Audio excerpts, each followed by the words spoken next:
పాపికొండలు ప్రశాంతమైన, సుందర, రమణీయ, ఆహ్లాదకరమైన ప్రదేశాలతో తూర్పు కనుమలలో ఉన్న ఒక పర్వత శ్రేణి. ఈ ప్రాంతంలో ఉన్న కొండలు, జలపాతాలు గ్రామీణ వాతావరణంను తలపిస్తాయి. అందుకే ప్రతి ఒక్కరూ తమ జీవితంలో ఒక్కసారైనా పాపికొండలను సందర్శించి తమ జన్మ ధన్యం చేసుకోవాలనుకుంటారు. ఆంధ్రప్రదేశ్ రాష్ట్రంలోని పశ్చిమ గోదావరి, తూర్పు గోదావరి జిల్లాల నడుమ మరియు తెలంగాణ రాష్ట్రంలోని ఖమ్మం జిల్లాలను ఆనుకుని ఉన్న ఈ పాపికొండలు భద్రాచలంకు 80 కిలోమీటర్ల దూరంలో, రాజమండ్రికి 60 కిలోమీటర్ల దూరంలో ఉన్నాయి.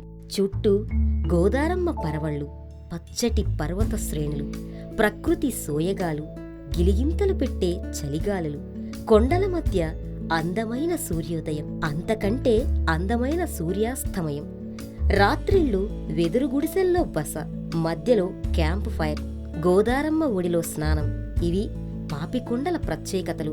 ఈ పాపికొండలకు 2 మార్గాల ద్వారా చేరుకోవచ్చు. ఒకటి, ఖమ్మం జిల్లా శ్రీరామగిరి నుంచి పేరంటాలపల్లి, కూనవరం, పాపికొండల వైపుగా సాగగా, రెండోది పశ్చిమ గోదావరి జిల్లాలోని పట్టిసం ద్వీపం నుండి మొదలై పోలవరం, రాజమండ్రి, కూనవరం, పేరంటాలపల్లి మీదుగా సాగుతుంది. పేరంటాలపల్లి గోదావరి నదీ తీరాన ఉన్న ఒక గ్రామం. ఇక్కడ రామకృష్ణ మునివాటం అనే ఆశ్రమం ఉంది. ఆశ్రమం ముందు చిన్న జలధార ప్రవహిస్తూ ఉంటుంది. ఇక్కడ వెదురుతో చేసిన రకరకాల బొమ్మలను అమ్ముతుంటారు.